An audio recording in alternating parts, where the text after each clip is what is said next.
오늘 본문은 누가복음 8장 말씀입니다. 8장에서도 예수님께서는 이 땅에 오셔서 하신 많은 사역들이 있으셨지만 그 중에서 우리가 살펴보기를 원하는 본문은 오늘 22절부터 25절에 있는 말씀입니다.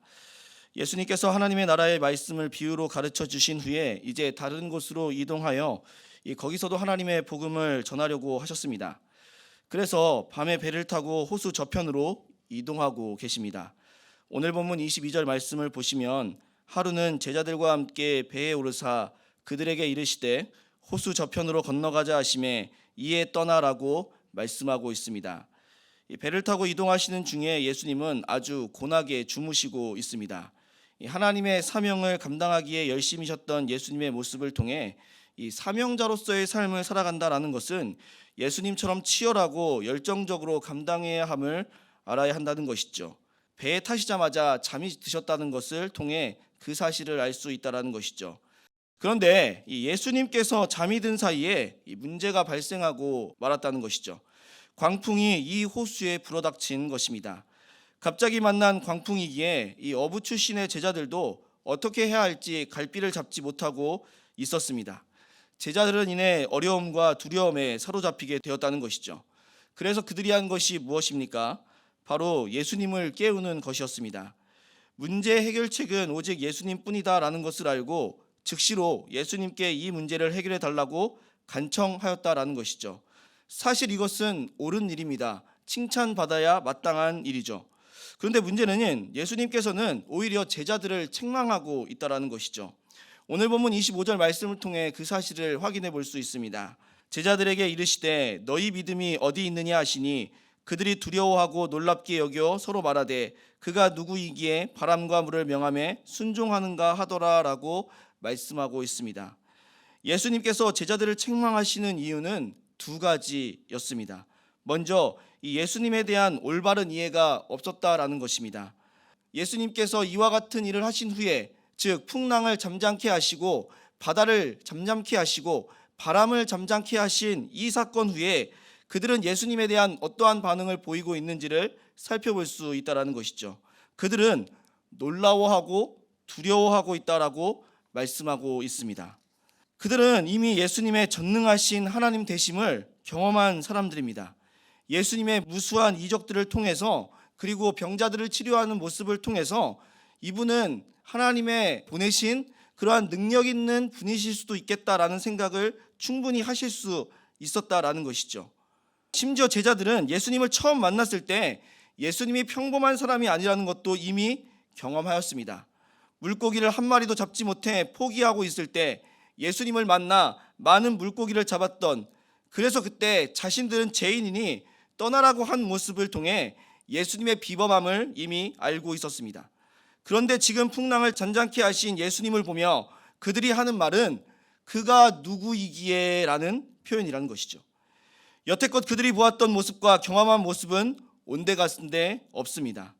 왜 이렇게 된 것일까요? 예수님을 온전히 바라보고 있지 못하기 때문입니다. 예수님을 단지 자신의 이익을 추구하는 수단으로 바라보고 있기에 예수님의 진정한 모습을 바라보지 못하고 있는 것이죠. 예수님께서 제자들을 책망하시는 이유도 여기에 있습니다. 예수님을 온전히 알지 못하는 모습에 실망하시며 믿음이 어디 있느냐라고 말씀하시고 있는 것이죠. 두 번째로 예수님께서 책망하고 있는 이유는 무엇일까요? 어려움을 만나면 예수님을 찾는 것은 맞습니다.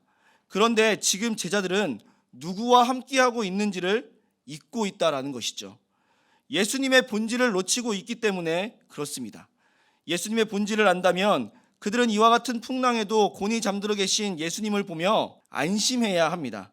왜냐하면 전능하신 하나님의 아들과 함께하고 있다라는 것을 알기에 그렇다라는 것이죠. 옛날 친구라는 영화의 메인 주제는 함께일 때 우리는 아무것도 두렵지 않았다였습니다. 이 친구라는 이름의 위대함을 보여주기 위한 제목이라는 것이죠.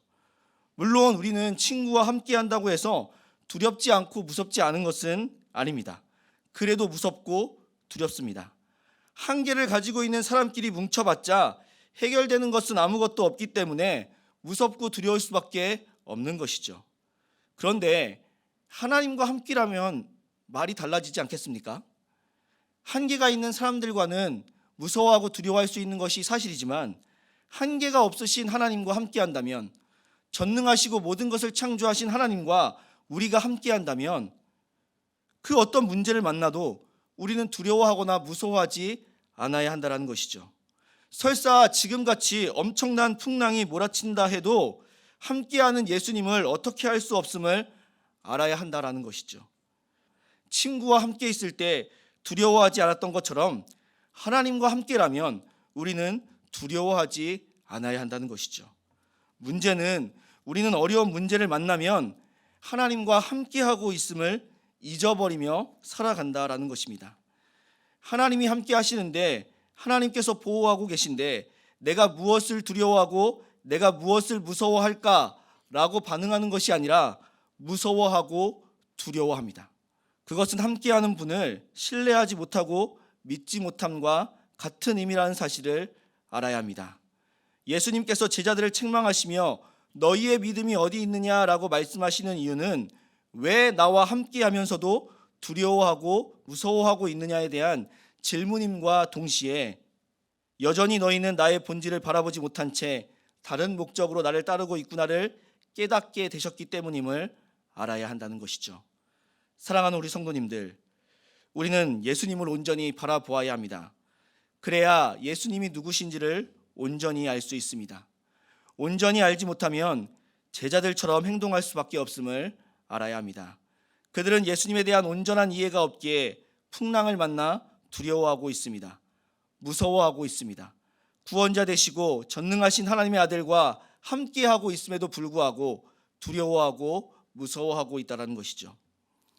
예수님과 함께라면 우리는 어떠한 어려움에도 안전할 수 있습니다. 우리는 이 믿음으로 살아가야 합니다. 예수님에 대한 확실한 이해만이 어렵고 힘든 시기에 이겨낼 수 있다는 사실을 기억할 수 있어야 합니다.